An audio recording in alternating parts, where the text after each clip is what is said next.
Hello everyone, it's Jamal Thomas. Welcome to the Progressive Soapbox. So hope everyone is doing okay this morning. It is 10:55 on a Saturday. I need to catch up on some videos that I didn't get done yesterday, so I'm here today.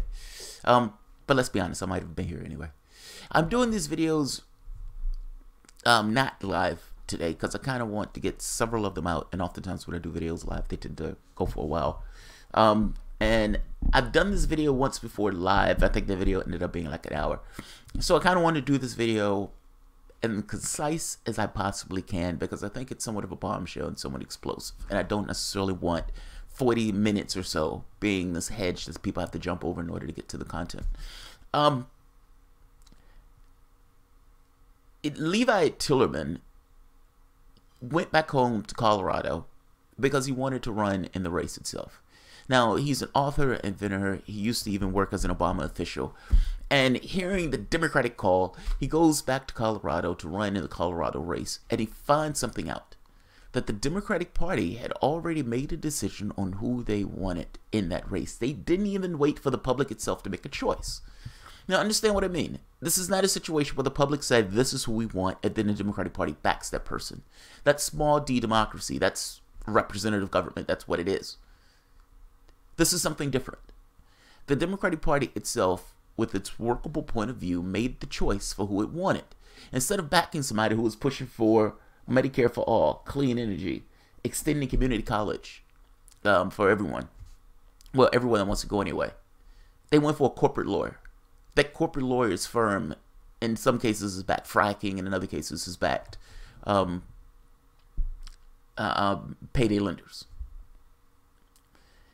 In a wide-ranging conversation that's somewhat overtly frank, Steny Hoya tells Levi Tillerman, we made a choice. And yeah, I want you to get out the race. And when you get out the race, I don't want you to attack the corporate Democrat who we put in that office, who we were trying to get into that office. Levi Tillerman makes the point to Steny Hoya that this is not democracy. This is not a representative government. You've rigging the process. You are putting your weight behind somebody who you want, who works, who sends your workable point of view to the world, who espouses, not what the public wants.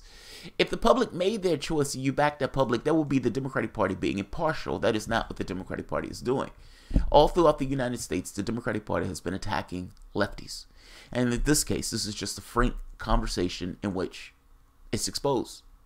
He's being overt. Yes, I want you to get out the race. I'm going to play the tape itself. Like I said, I tried to keep it concise. Yeah, I'm trying to keep it concise because right here. All right, this is The Intercept. The Intercept is the one who got the scoop and who got this audio tape. I'm going to put the link to this article at the bottom. And again, I'm trying to keep this one concise because I want people to be able to get involved in it. I'm going to make an argument at the end of this video, but I'm going to let the video play first. So this is The Intercept playing the audio tape that they got from Levi Tillerman exposing Steny Hoya to get him out the race. Yes, we made a position. We took a point of view that we want to espouse upon the world. This is not personal, but we need you to get out the race. Party often denies that they play favorites. What follows is a meeting between Congressman Steny Hoya, the #2 Democrat in the House, and Levi Tillerman, a progressive running for the nomination for the Colorado seat. Levi, obviously I want to talk to you about this congressional race. Absolutely, that's what I expected. Yeah.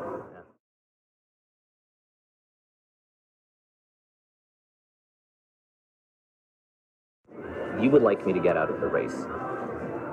And you keep saying I want you to get out. And of course that's correct. Yeah. I know you're fundraising for Crow. Yeah. You know? I'm for Crow. I am for Crow because a judgment was made very early on. I didn't participate in the decision. So your position is a decision was made, very early on before voters had to say, that's fine because that's the DCCC knows better than the voters of the 6th Congressional District, and we should line up behind that candidate. That's certainly the consequence of our decision. There are two things I'd like you to consider. One may be easier than the other. First would be if you stay in the race, frankly, I would hope you would not. I'll get to that. But if you stay in place, it is not useful to the objective to tear down Crow. Crow's clearly the favorite. That doesn't mean you win. Listen to what he's saying. He's saying, look, it's you shouldn't tear down Crow if you stay in the race. Meaning, I don't want you to attack this guy because this is clearly the favorite. This is clearly who we put our money and our backing behind. No one has made a choice. The public has not made a choice. And the Democratic Party, who's, again, supposedly impartial in this process, is telling him, yes, we're putting our money and our backing behind this other person that is not you, even though the public itself has not made the choice on who they actually wanted to run in that race. And by the way, this is nothing personal. We made this choice prior, and please don't attack the other person. Let's keep going. I love this. This is an awesome conversation. Just means he's the favorite. I hear you. That doesn't mean it's right. Just means No, I hear you. right. I don't know Crow well, but I think he's a decent human being. So before we go any further on that, Crow is the favorite. In no small part, Congressman Hoyer, because the DCCC not only put its finger on the scale, but started jumping on the scale very early on. And I'm born and raised a Democrat. I mean, it's undemocratic to have a small elite select someone and then try to rig the primary against the other people running. And that is basically what's been happening. I hear you, and I disagree. But you were part of that process as well. He says, I disagree. And he says, but you were part of that process. So yes, absolutely. I think what he disagreed with is the term rigged. I don't think he liked the term rig. I think everything else in what the guy said was true. He just hates the term rig. I don't like you using the term rig. That freaks me out. Well, he's right. You're putting your thumb on the scale and then turning around saying this guy's the favorite. Yes, this guy's a favorite in large part because you put your thumb on the scale early on. You didn't allow the public to make a choice. Let's keep going because I love this. He's right. Said after. Yes. Yeah. I've been at this a long time. Yeah. When I said you need to get in strong, hard, and early, you disagree with me. You know, obviously, that's your choice. And you guys are shoveling money at him. We're going to continue. You're going to continue to do it? We are going to continue to do it. And the reason we why we're going to do it is because a decision was made to focus. It was clear that was our policy and our hope that we could early on try to come to an agreement on a candidate that we thought could win the general, and to give that candidate all the help we could give them so that we would have a unified effort going into a general election. Which means, effectively, Congressman Hoyer, I'm running a campaign against Crow and against you and against the DCCC because you guys are on Crow's side. Yeah. You know, frankly, that happens in life all the time.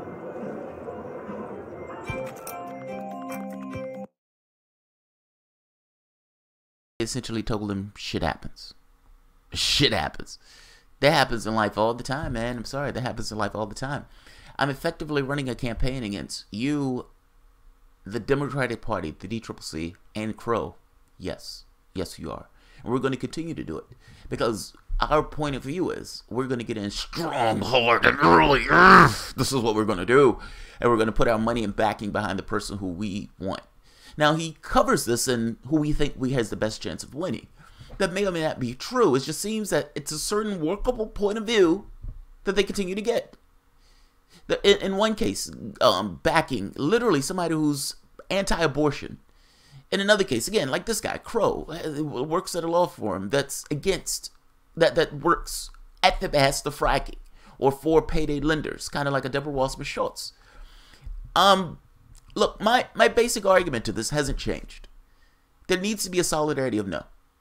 As long as you're complicit, this takes place, this wins. He says we want to have a united front. A united front of who? You've just told the lefty in the race to get out. Why do you think lefties is going to support your corporate candidate when you've just told lefties in the race to get out and you're not having a fair process with the lefties? And this is all throughout the United States. This is not just here. The Intercept article makes the point. This is not just here. This is the point of view that the DCCC has taken, and this is what they've been trying to do all throughout the United States to rig it in favor of their candidates. I understand you have issues like Brand New Congress, Justice Democrats. I understand that there are these groups who are trying to board the ship, and they're trying to take back the Democratic Party and reinsole the Democratic Party like this was some episode of Angel. I understand that. Fair enough. But hear me on this.